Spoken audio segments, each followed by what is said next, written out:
আহাল্লাল্লাহু আল-বাই'a ওয়া হাররামা আর-রিবা। বেচা কিনা হালাল আর সুদ হারাম। হাদিস শরীফে আছে قال رسول الله صلى الله عليه وسلم نهى عن البيع مثل الذهب بالذهب والفضة بالفضة والشعير بالشعير والتمر بالتمر والتمر بالتمر ومنه بالملح يدا بيدا وفضل الربا أو كما قال عليه الصلاة والسلام. এখন আরো সহজে বলেন, রাসূলুল্লাহ সাল্লাল্লাহু আলাইহি ওয়াসাল্লাম বলেন, স্বর্ণের পরিবর্তে স্বর্ণ, রূপার পরিবর্তে রূপা, গমের পরিবর্তে গম, জবের পরিবর্তে জব, খেজুরের পরিবর্তে খেজুর, লবণের পরিবর্তে লবণ, ইয়াদান বিয়াদান হাত বদল করা অথবা রিবা। একটু ব্যবধান হলে এটা হলো সুদ। ঠিক 1 কেজি স্বর্ণ বিনিময়ে 1 কেজি স্বর্ণ দিলেন,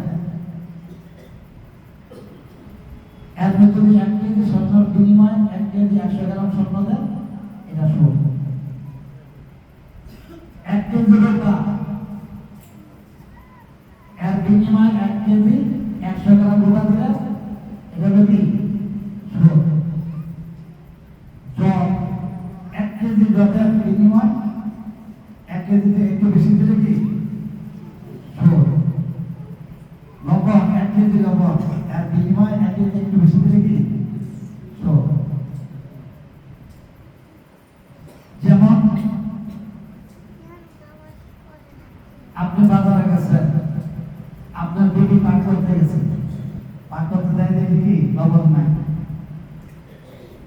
বাসা থেকে বলো যে আমাকে 1 কেজি লবণ দাও, 1 কেজি লবণ আনলো, আনার পরে আপনি যখন বাজার থেকে আনছেন তার 1.5 কেজি লবণ দিয়ে দিল, ওই যে 1.5 কেজি দিল, এটা কি সুদ। এখন বলবেন বেচা কিনে দেওয়া মত, বেচা কিনে টাকা দিয়ে মাল আনে, মাল দিয়ে টাকা নেয়, এক জিনিসের জিনিস হইলে কি সুদ। 1 লাখ টাকা দিছে, এর বিনিময়ে 1,10,000 দিছে, এইটা সুদ। বুঝাইতে পারি না? হ্যাঁ,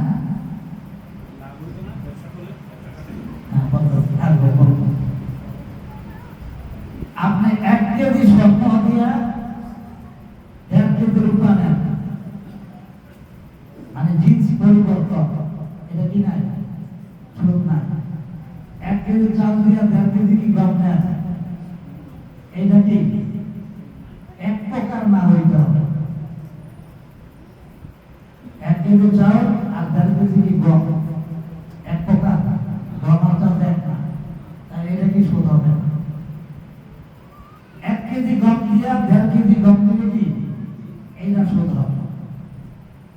1 কেজি স্বর্ণ দিয়া 1.5 কেজি রূপা নেন, 1.5 কেজি স্বর্ণ দিয়া 3 কেজি রূপা নেন, বা 1 কেজি রূপা দিয়া 1.5 কেজি স্বর্ণ নেন, জিনিস পরিবর্তন, তাহলে কি হবে না সুদ হবে। এক প্রকার জিনিস কম বেশি করা যাবে না। চাউল দিয়া চাউল, 1 মুঠ চাউল দিয়া 1.5 মুঠ চাউল, এটা কি সুদ হবে। 1 মুঠ চাউলের টাকা দিয়ে 1.5 মুঠ চাউল আপনি কিনতে পারবেন, এটা কি হবে না সুদ হবে। কেন? এর মধ্যে শোষণ নাই, লাভ লস। আরো সহজে বলতেন, রাসূলুল্লাহ সাল্লাল্লাহু আলাইহি ওয়াসাল্লাম যখন এমন বর্ণনা করছে, তখন বলল যেমন ব্যাংক থেকে ঋণ নেয়, ঋণ নিয়ে ব্যবসা করে, তো ব্যবসা লাভ হয়, তারপরে ব্যাংকের কি করে সুদ দেয়, ব্যাংকের লাভ দেয়, সুদ পাতে লাভ দেয়, মুনাফা দেয়, এটা সুদ। কেন সুদ?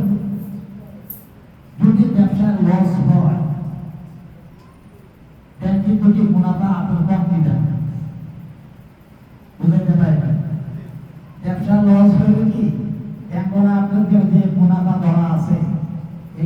যেটা আছে কম নিবে বেচা কিনে বলে একজন লাভবান হবে আর কি হ্যাঁ লস হতে পারে বাজার থেকে মাছ কিনছেন আপনি মাছ দিতে কিনছেন বাসায় দেন মাছটাকে একটু নরম হয়ে গেছে কিন্তু হিসাব তো আপনি লস খাইছেন কি নাই এটা যায় আছে কেন টাকা দিয়ে মাছ কিনছেন টাকা দিয়ে টাকা কি করার নাই কম বেশি করার নাই স্বর্ণ দিয়ে রূপা নিচ্ছেন অসুবিধা স্বর্ণ দিয়ে স্বর্ণ নেওয়া যাবে না চাউল দিয়ে চাউল বেশি নেওয়া যাবে না গম দিয়ে গম বেশি নেওয়া যাবে না লবণ দিয়ে লবণ বেশি নেওয়া যাবে না লবণ দিয়ে চাউল নিতে পারবে চাউল দিয়ে গম নিতে পারবে এই জন্য আল আল জাহাবে বিল জাহাব ওয়াল ফিদ্দাতু বিল ফিদ্দা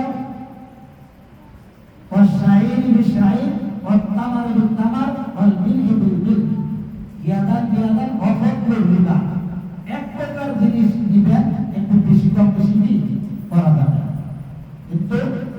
কিন্তু ঠিক বিপরীত হয়ে চাউল দিয়ে গম দিচ্ছে কম বেশি করা এটা কি সুদ হবে মোটামুটি সুদ বুঝাইতে পারে না এক প্রকার হইতে পারবে টাকা দিয়া টাকা 100 টাকা দিয়া 110 টাকা এটা হলো সুদ 100 টাকা চাউল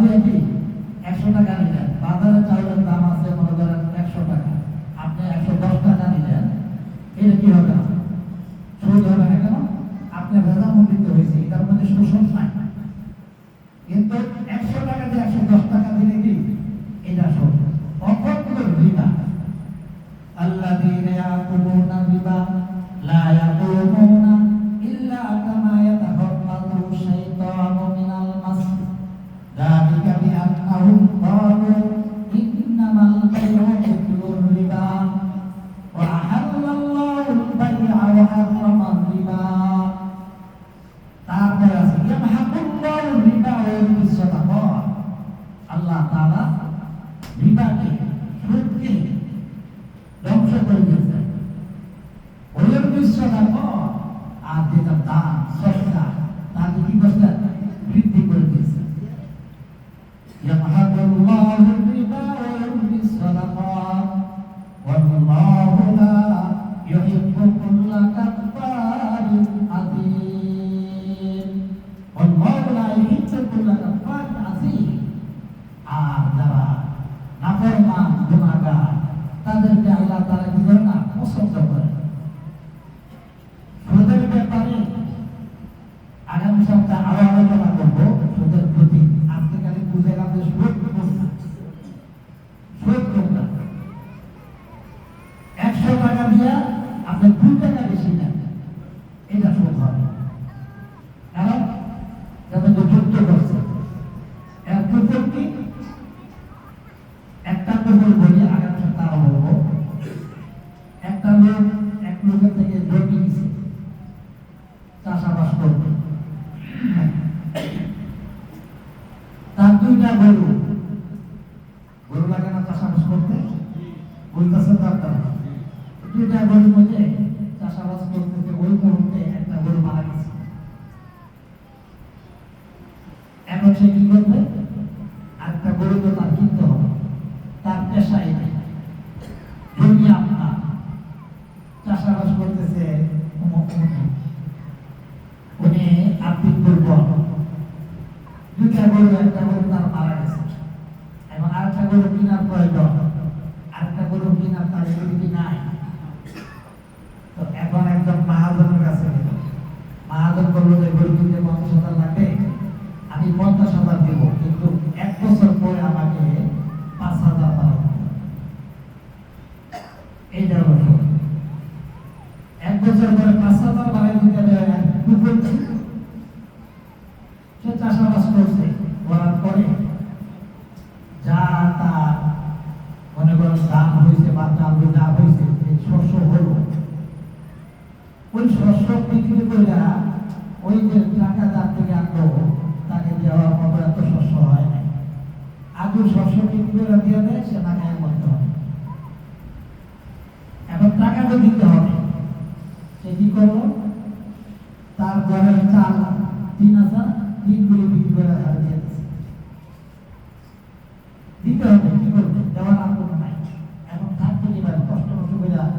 শরীফের পরিচিতি থাকছে।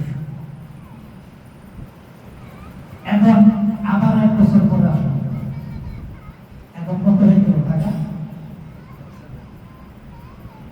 50,000, আরো 5,000 ভালো না? হ্যাঁ, আর ওই 5,000 আরো 5,000 পার্সেন্ট জানান জানতো না। হ্যাঁ, 15,000 হয়ে গেছে।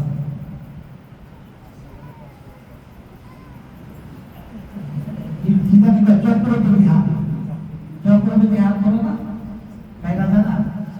এখন সে তো এই করলো, 3 ডিগ্রি করে দিল, 15 হইল, আগের বছর আবার 5,000 দিল, কোথায় থেকে?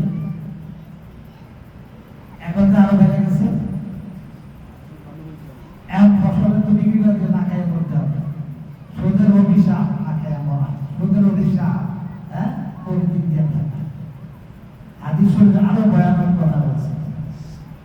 আর যারা সুদ খাবে, হ্যাঁ, এবং সুদ দিবে, ইয়া আইয়ুহাল্লাযীনা আমানু ইযা তাদায়ানতুম বিদাইনিন ইলা আজালিন মুসাম্মা ফাকতুবু। এই আয়াত থেকে আগের সপ্তাহে আলোচনা করব, তাই শেষ হয়ে গেছে। হ্যাঁ, এরকম কুফর কি আজকে আলোচনা করলাম, সুদ কাকে বলে, এটা মোটামুটি বুঝছেন না? বাস, এক কুফর কি এবং কোরআনে আর কুফরের কথা কি বলছে, হাদিসে কুফরের কথা কি বলছে, এই নিয়ে আগের সপ্তাহে আলোচনা করব। আল্লাহ তাআলা আমাদেরকে সুদ থেকে বিরত থাকার তৌফিক দান করুন, সুদ থেকে মুক্তি দান করুন, সুদ থেকে